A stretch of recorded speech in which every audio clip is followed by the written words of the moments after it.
إن الحمد لله نحمده ونستعينه ونستغفره ونعوذ بالله من شرور أنفسنا ومن سيئات أعمالنا من يهده الله فلا مضل له ومن يضلله فلا هادي له.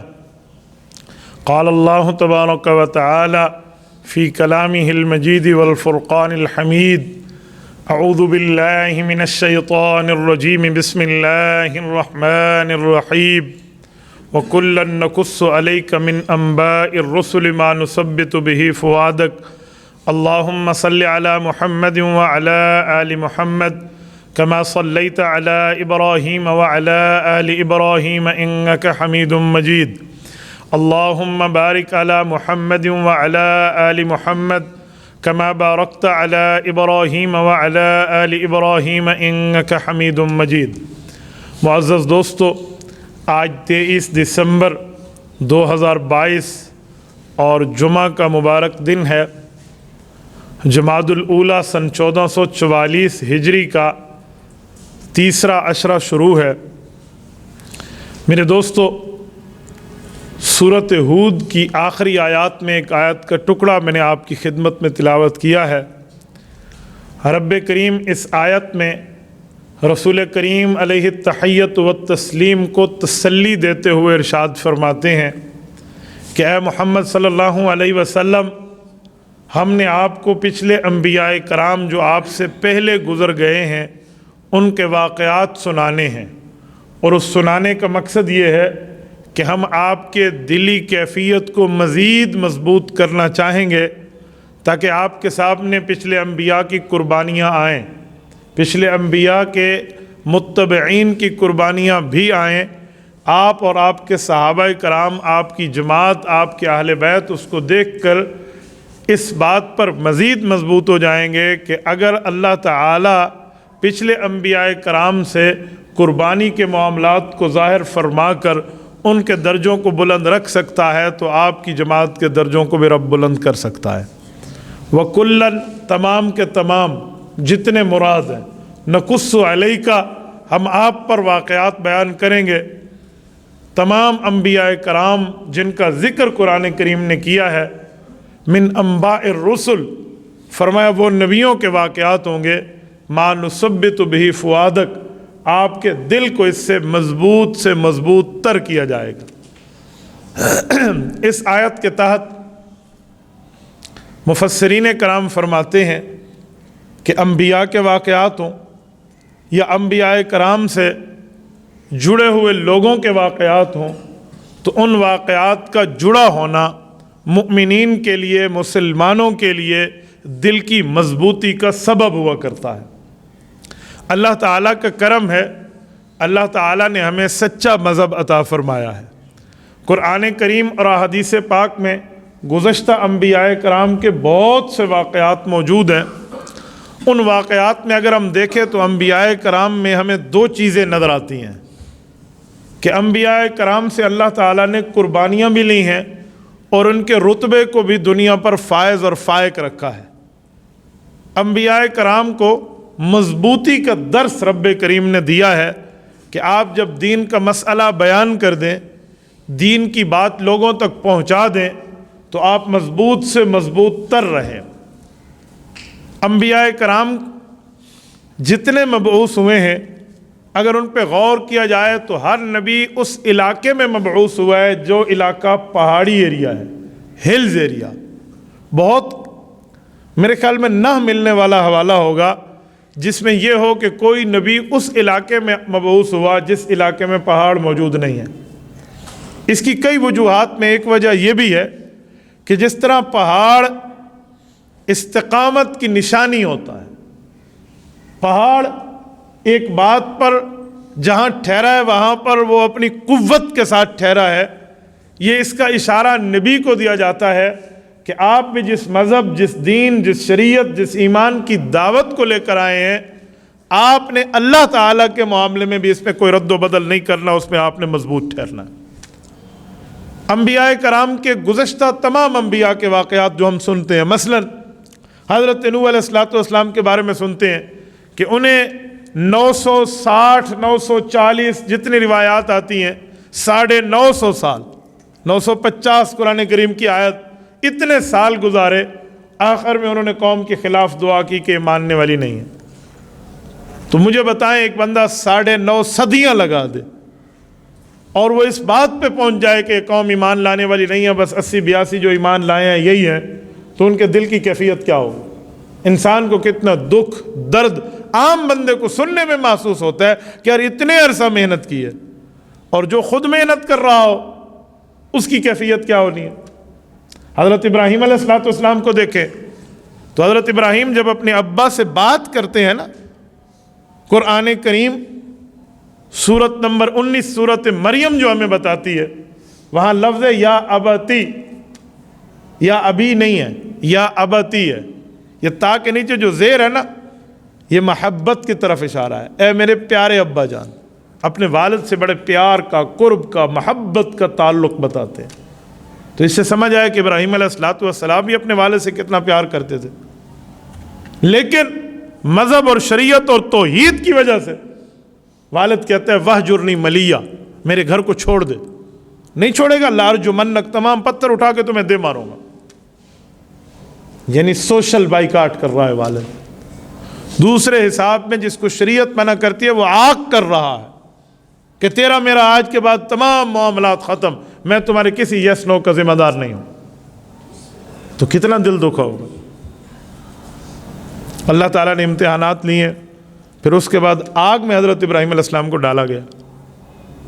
یہ ٹھیک ہے، بعد میں آگ گلے گلزار بنی ہے نا، شروع میں آگ ہی ہے، نظر تو سب کو آ رہا ہے، آگ تو یہ بتا رہی ہے کہ بندے کو جلا دے گی، لیکن وہ آگ ہے۔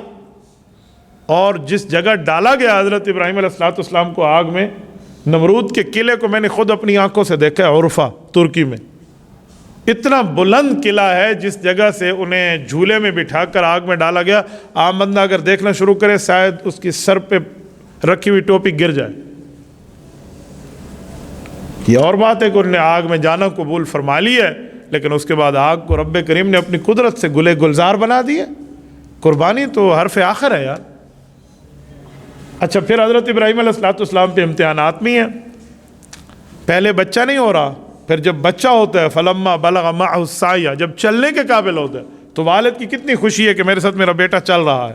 اس وقت فرمایا گیا اسے ذبح کر لے۔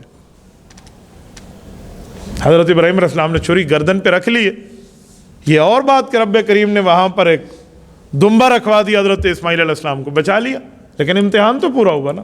اور اتنا پورا امتحان ہوا کہ رب کریم نے یہ لفظ فرمایا ہے قد صدقت الرؤیا، اے ابراہیم تو نے اپنے وعدے کو سچا کر دکھایا، اپنے خواب کو سچا کر دکھایا۔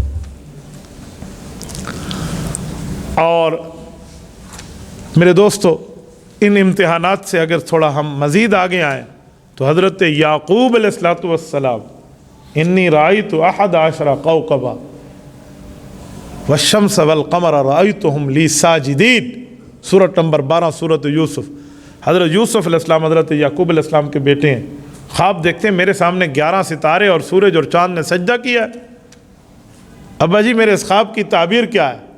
فرمایا لا تقصص رؤیاک التی، اس خواب کو اپنے بھائیوں کو نہ بتانا۔ تعبیر دے دی کہ ایک وقت تیرے سامنے عزت اور احترام تیرے 11 بھائی بھی کریں گے اور تیری اماں ابا بھی کریں گے۔ کچھ معاملات کی بھنک پڑ گئی، انہوں نے جا کر حضرت یوسف علیہ السلام کو کنویں میں جا کے پھینک دیا۔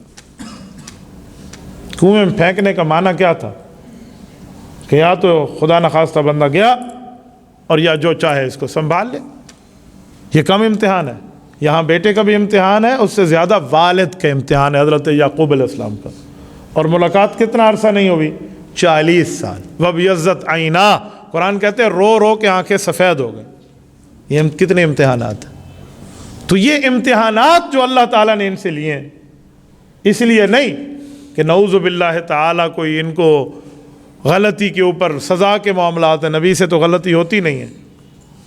یہ اس بنیاد پہ ہیں کہ دنیا میں امتحانات پر مزید درجات بلند ہوں گے، بعد میں آنے والے یا ان کی امت یا ان کے فالوورز یا ان کے متبعین کو سبق دیا جا رہا ہے کہ قربانی ہوگی تو اجر اتنا ہوگا، جتنا گڑ ہوگا اتنا مٹھاس ہوگی۔ تو دین تو قربانی مانگتا ہے نا، دنیا تو ہے دار الامتحان۔ بندہ پوچھے یار ان مسائل پر تھوڑی سی ٹینشن ہو رہی ہے، تو ٹینشن ہوگی تو بندہ پیپر کی تیاری کرے گا نا.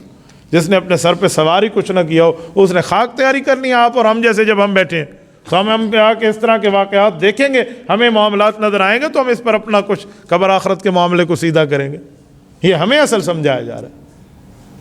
اچھا پھر 40 سال بعد ملاقات ہے، اور ملاقات میں وہی سجدے کو دہرایا گیا ہے جس کو عقیدت کا سجدہ کہتے ہیں، جو ان کی شریعت میں جائز تھا، ہمارے ہاں اللہ کے رسول صلی اللہ علیہ وسلم نے منع فرما دیا.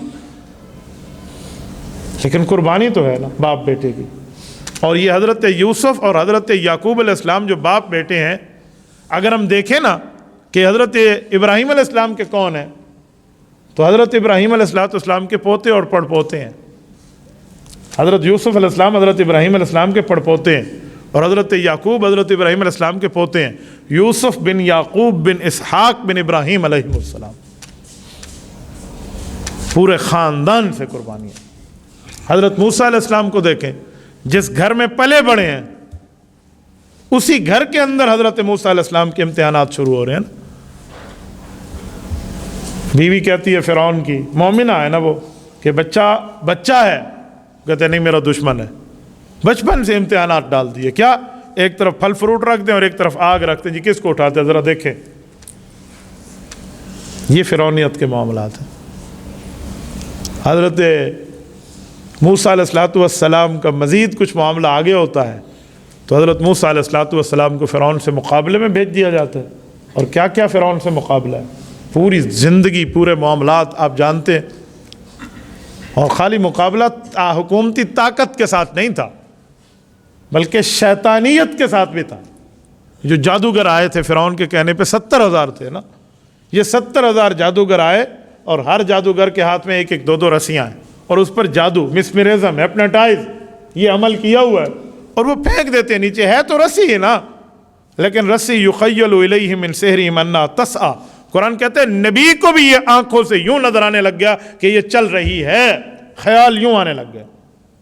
شیطانی طاقت کا اثر ایک وقت تک ہوتا ہے. رب کریم نے حکم فرمایا یا موسیٰ لا تخف، اے موسیٰ آپ اپنے قریب خوف کو نہ آنے دیجیے. والق ما فی یمینک، آپ کے ہاتھ میں یہ عصا ہے، زمین پہ پھینکنا آپ کا کام ہے اور ان 70,000 رسیوں کی جادوگری کا کام تمام کر دینا ہمارا کام. حضرت موسیٰ علیہ السلام نے پھینکا ہے نا، قرآن کہتا ہے تلقف ما صنعوا، یہ پھینکنا تھا اور ان کا یوں ختم ہو جانا تھا. انما صنعوا کید ساحر ولا یفلح الساحر حیث اتى، کیونکہ جادوگری تھی اور جادوگر کبھی کامیاب نہیں ہوتا. دنیا میں کہیں نہ کہیں اس کا داؤ پیچ چل بھی جائے تو آخرت تو ناکامی اس کی ہے ہی. تو یہ کم امتحان ہے. مجمع عام میں قرآن کہتے ہیں یوم الزینہ، عید کا دن تھا، مجمع جمع تھا، ہالیڈے تھا، سب چھٹی میں تھے، کوئی ورکنگ ڈے نہیں تھا. پوری دنیا کے سامنے یہ کام ہوا تھا، کسی علیحدہ روم میں بھی نہیں ہوا. ایک پارک میں باقاعدہ پوری اپنی سلطنت کی طاقت فرعون نے لگا دی تھی. لیکن پھر اس امتحان پہ اللہ والوں کو رب نے بدلہ بھی دیا. حضرت موسیٰ علیہ السلام کو وقتی طور پہ تھوڑی سی تکلیف، تھوڑی سی یوں محسوس ہوئی، جسے قرآن کہتے ہیں خیال آنے لگے چل رہے ہیں، تو اللہ نے اس نبی کا بدلہ بھی فوراً دیا. اس نبی کی دلجوئی بھی کی ہے، دلداری بھی کی ہے. کیا؟ جب ان جادوگروں نے دیکھا نا کہ ہماری کارستانی یوں ختم ہو گئی، ان سب نے ایک دوسرے کو آنکھوں میں دیکھا، ابھی زبان سے نہیں بولے تھے، آنکھوں سے کہنے لگے سرکاری پیسے کی طاقت پہ تو ہم آ گئے فرعون سے پیسے لے کے، لیکن یہ وقت کا نبی لگتا ہے، اس پہ کلمہ پڑھ لو، اپنی ایمان لے آؤ اور آخرت بچا لو. ان سب نے کہا ہم حضرت ہارون اور حضرت موسیٰ علیہ السلام کے رب کو مانتے، فرعون تجھے نہیں مانتے. اور پھر میں یہاں ایک جملہ کہتا ہوں، یہ 1 منٹ سے لے کر 10 منٹ کے معاملہ ہے جس فرعون تک بات پہنچی ہے. ان سب نے کلمہ پڑھ لیا ہے. اس چھوٹے سے معاملے میں حضرت موسیٰ علیہ السلام کے صحابہ کو رب کریم نے اس ایمان پر اتنے اطمینان کی دولت عطا فرما دی تھی کہ فرعونی طاقت سے ٹکرا گئے. یہ نہیں دیکھا کہ ہمیں ابھی تنخواہیں بھی ملنی ہیں، ہمارے کو ٹی ڈی فنڈ بھی آنا ہے، ہماری معیشت اس سے وابستہ ہے. نہیں، فوراً فرعون کا انکار کر دیا. فرعون نے صرف یہ نہیں کہا کہ میں تمہاری معیشت پر کٹ لگاؤں گا، یہ نہیں کہا میں تمہاری تنخواہیں روک دوں گا، بلکہ اس نے تو جان سے مارنے کی دھمکی دی.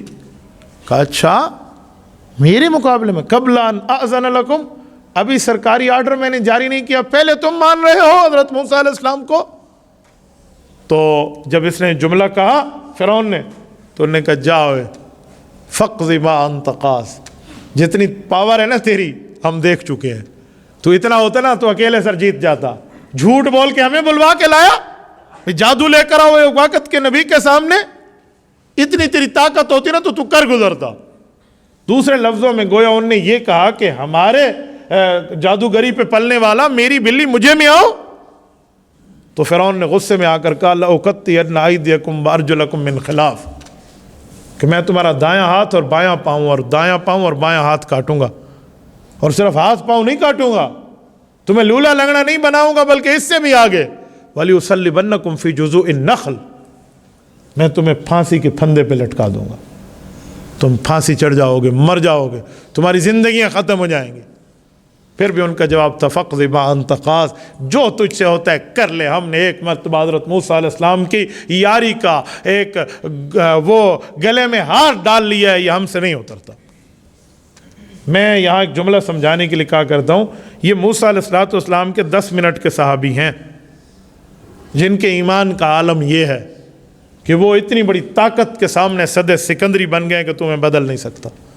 ہمارے نبی پاک کے صحابہ نے تو سال ہا سال حضور کے ساتھ گزارے ہیں، ہمارے نبی پاک کی جماعت نے تو ایک عرصہ رسول اللہ کی خدمت میں گزارا ہے، اور اتنا گزارا ہے جس کو قرآن کہتا ہے وَاصْبِرْ نَفْسَكَ مَعَ الَّذِينَ يَدْعُونَ رَبَّهُمْ بِالْغَدَاةِ وَالْعَشِيِّ، صبح شام پیغمبر انہی کے ساتھ ہے۔ وَاصْبِرْ نَفْسَكَ مَعَ الَّذِينَ، اے نبی پاک آپ ان کے ساتھ بیٹھیں، يَدْعُونَ رَبَّهُمْ، جو اللہ کو یاد کرتے ہیں، بِالْغَدَاةِ وَالْعَشِيِّ، وہ صبح ہو یا شام ہو، یریدون وجہ، اور ان کا یہ نیکی کا کام کرنا بھی اللہ کی رضامندی کے لیے، کسی کے دکھلاوے کے لیے نہیں ہے۔ ولا تعد عیناک عنہم، محمد کریم صلی اللہ علیہ وسلم آپ کی دونوں آنکھیں مبارک انہی کو ہی دیکھتی رہیں۔ ولا تعد عیناک عنہم، ان صحابہ کرام سے اپنی نظروں کو نہ ہٹائیں۔ تو مجھے بتائیں جو پوری زندگی ساتھ رہے ہیں ان کے ایمان کا معیار کیا ہوگا؟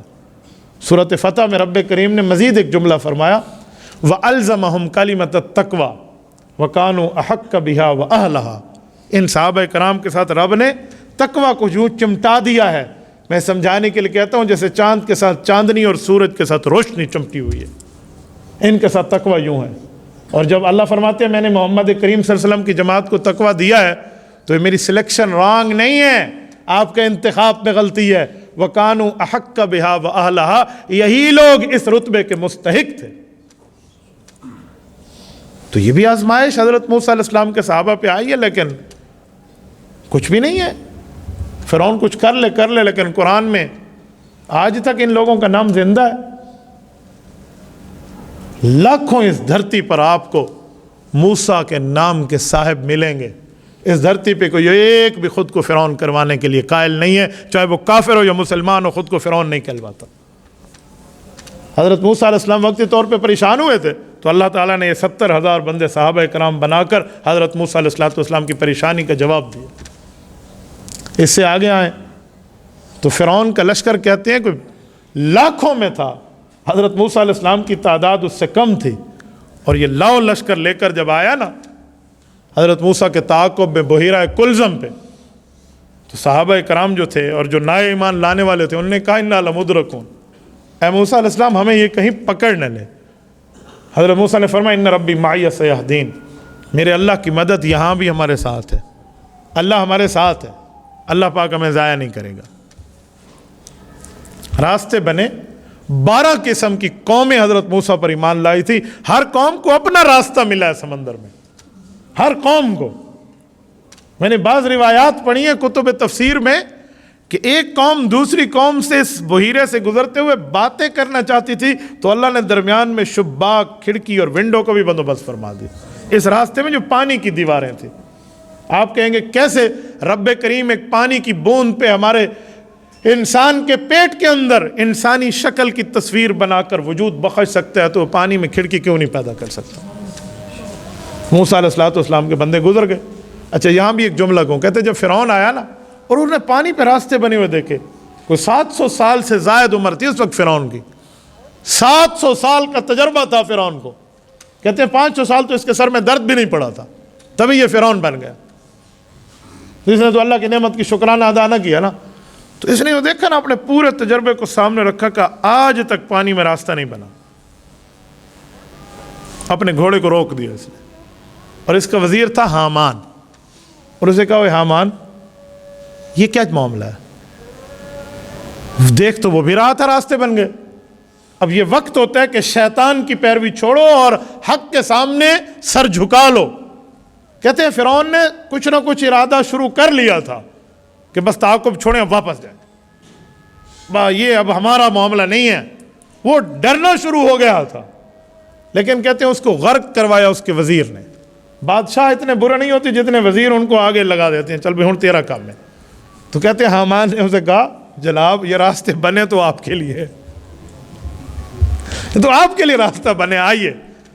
اچھا ویسے ایک بات سوچو تو اس نے سچ ہی کہا تھا کہ آپ کے غرق ہونے کے لیے راستے بنے ہیں. کہتے ہیں فرعون نے جب گھوڑا دوڑایا، قرآن کہتے ہیں فغشیہم من الیم ما غشیہم، تو نشان عبرت بن گیا نا. اور پھر جو اس کنارے پر موسیٰ علیہ السلام کے صحابہ ٹھہرے تھے نا، وہ یہ لائیو کاسٹ براہ راست مناظر دیکھ رہے ہیں. اور یہ لفظ اللہ کے قرآن کا ہے، وَأَغْرَقْنَا آلَ فِرْعَوْنَ، فرعون کی آل اور فرعون کے متبعین کو ہم نے غرق کیا. یہاں آل سے مراد اس کے متبعین ہے، ورنہ فرعون کی ذاتی اولاد نہیں تھی. وَأَنْتُمْ تَنْظُرُونَ، یہ واو جو شروع میں نے سے واو حالیہ کہتے ہیں، جس کا ترجمہ میں نے براہ راست کیا کہ اس وقت پریزنٹ سچویشن یہ سامنے دیکھ رہے تھے. وَأَنْتُمْ تَنْظُرُونَ، اور ان کی آنکھیں ٹھنڈی ہو رہی تھی کہ اندر کام ٹھیک تھی. یہ کتنی بڑی قربانی تھی. حضرت عیسیٰ علیہ السلام پہ آ جائیں. حضرت عیسیٰ علیہ السلام کی کئی قربانیاں اللہ نے بغیر والد کے پیدا کیا. کتنے الزامات نہیں تھے جو حضرت مریم علیہ السلام پہ لگنے کے معاملات سامنے آ گئے کہ جی آج تک ایسا ہوا، آج تک ایسا ہوا. سورت نمبر 19 سورت مریم کا رکوع نمبر 2 بتاتا ہے، یا مریم لقد جئت شیئا فریا.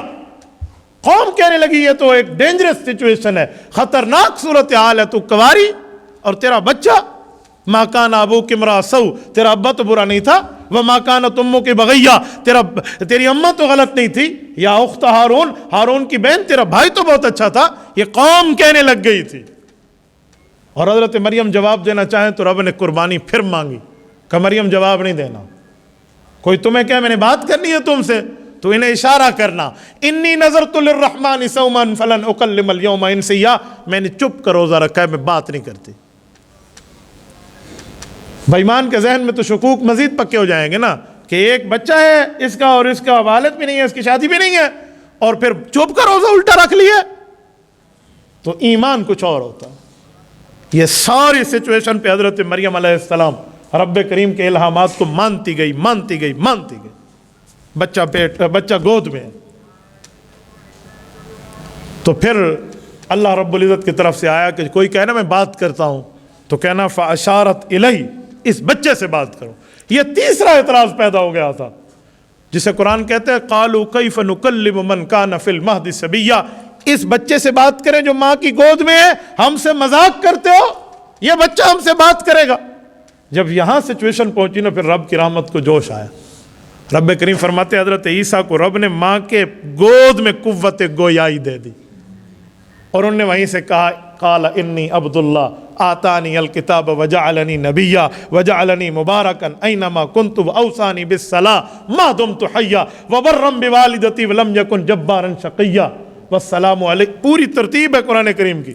ایک ایک موقع پہ بتایا کہ میں اللہ کا بندہ ہوں، میرا نام عیسیٰ بن مریم ہے، اور مجھے رب نے دنیا میں اپنی ماں کے ساتھ اچھائی کرنے کے لیے بھیجا ہے. علماء لکھتے ہیں یہاں لفظ تو ہونا چاہیے ماں باپ کے ساتھ اچھائی، لیکن یہاں والد کا ذکر نہیں ہے، صرف والدہ کا ذکر کر کے حضرت عیسیٰ علیہ السلام نے اپنی ماں کی سچائی کو ذکر کیا ہے کہ میں اللہ کے امر کن سے پیدا ہوا ہوں. وَبَرًّا بِوَالِدَتِي، just for my mother only, صرف اپنی والدہ کے لیے. حالانکہ پیچھے حضرت یحییٰ کے لیے وَبَرًّا بِوَالِدَيْ، میں اپنے پیرنٹس، اپنے ماں باپ کے لیے اچھائی بن کے آیا ہوں. وہاں یہ تھا، یہاں صرف اپنی اماں جان کا لفظ ہے. تو حضرت عیسیٰ علیہ السلام اپنی والدہ پہ لگے ہوئے الزام کو کاٹ کر دنیا کے سامنے پیش کر رہے ہیں. تو یہ کم الزام تھا. اور اس کے بعد جب جوانی آئی حضرت عیسیٰ علیہ السلام کی 33 سال کی عمر ہے، انجیل مل چکی ہے، تبلیغ مذہب دنیا میں پہنچ چکا ہے. اب وہی لوگ جو کچھ ماننے والے کچھ منکر ادھر ادھر کر کے حضرت عیسیٰ علیہ السلام کے ڈیتھ وارنٹ لے کر آگے، جسے وارنٹ گرفتاری موت کا کہتے ہیں، بلیک وارنٹ لے کر آگے. اور رب کریم نے پھر اس وقت بھی حضرت عیسیٰ علیہ السلام کے ساتھ جو کرم کا معاملہ کیا، قرآن کریم اس کو بھی بتاتا ہے. رب کریم نے فرمایا اذ قال اللہ یا عیسیٰ، اے عیسیٰ علیہ السلام، انی متوفی کا، میں تمہیں مکمل وصول کروں گا، یعنی تیری روح بھی اور تیرا جسم بھی. یہاں متوفی سے مراد موت نہیں ہے، کیونکہ اگر متوفی سے مراد مارنا ہوتا اس جگہ پہ تو جو کافر حضرت عیسیٰ علیہ السلام کو مارنے کے لیے آئے ہوئے تھے وہ کام تو پھر اللہ نے کر دیا، کافروں کا کام تو رب نے آسان کر دیا. تو یہ نہیں ہے، بلکہ یہ ہے کہ وہ جو مارنے آئے ہوئے ہیں نا، وہ تو تیرے جسم پر حملہ کریں گے نا، میں تیری جسم اور روح دونوں کو وصول کر لوں گا، یعنی زندہ آپ کو اپنے پاس بلا لوں گا. رب کیسے؟ فرمایا ورافعک الیہ، اپنی طرف بلاؤں گا. اب اللہ کی طرف کون سی ہے؟ اللہ کی طرف سے کیا مراد؟ اللہ تو ہر طرف ہے، اللہ تو ہر جگہ ہے، بغیر جسم کے ہے. تو اللہ کی طرف حضرت امام رازی رحمہ اللہ نے بڑا پیارا نقطہ حل فرمایا.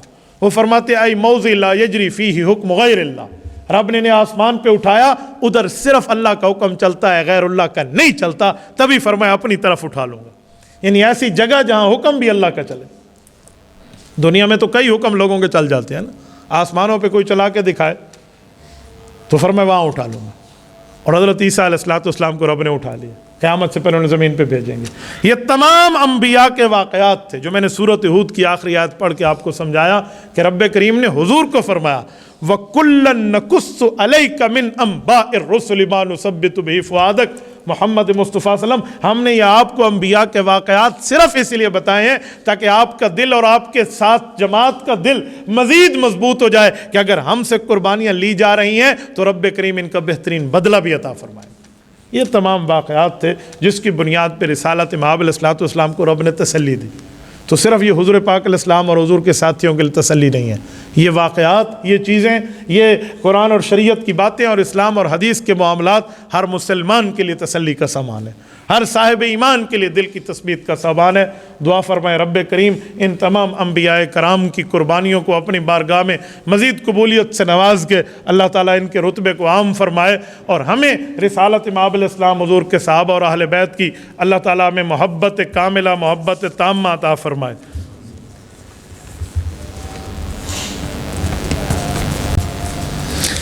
مفتی صاحب، آج کل سوشل میڈیا پر ایک حدیث مبارک کو شیئر کیا جا رہا ہے کہ اگر معاف کرنے پر اور جھک جانے پہ تمہاری عزت میں کمی ہو جاتی ہے تو حضور نے فرمایا قیامت کے دن میں تمہیں عزت دوں گا، مجھ سے لے لینا. اس حدیث مبارکہ ثابت ہے یا نہیں ہے؟ یہ الفاظ میں نے تو کسی کتاب حدیث میں آج تک نہیں پڑھے. جس نے اس کو بیان کیا آپ اس سے حوالہ مانگ لیں تو سامنے آ جائے گی بات. حدیث پاک کو بیان کرنے کے لیے بندے کے پاس پروف ہونا چاہیے، ثبوت ہونا چاہیے، ایویڈنس چاہیے جو کسی کتاب میں موجود ہو. میں نے تو اسے کسی ذخیرہ حدیث میں ان لفظوں کو نہیں پڑھا. ہاں یہ پڑھا ہے من تواضع للہ رفعہ اللہ، جو اللہ تعالیٰ کے لیے جھک جاتا ہے ایسے بندے کو رب عزتوں سے نواز دیتا ہے. یہ لفظ تو ثابت ہے، یہ کتب سیاہ میں بھی موجود ہے، باقی کتب میں بھی موجود ہے، لیکن ان الفاظ کے ساتھ میرے سامنے حدیث نہیں آئے. ڈائریکٹ میں یہ نہیں کہہ سکتے کہ من گھڑت ہے.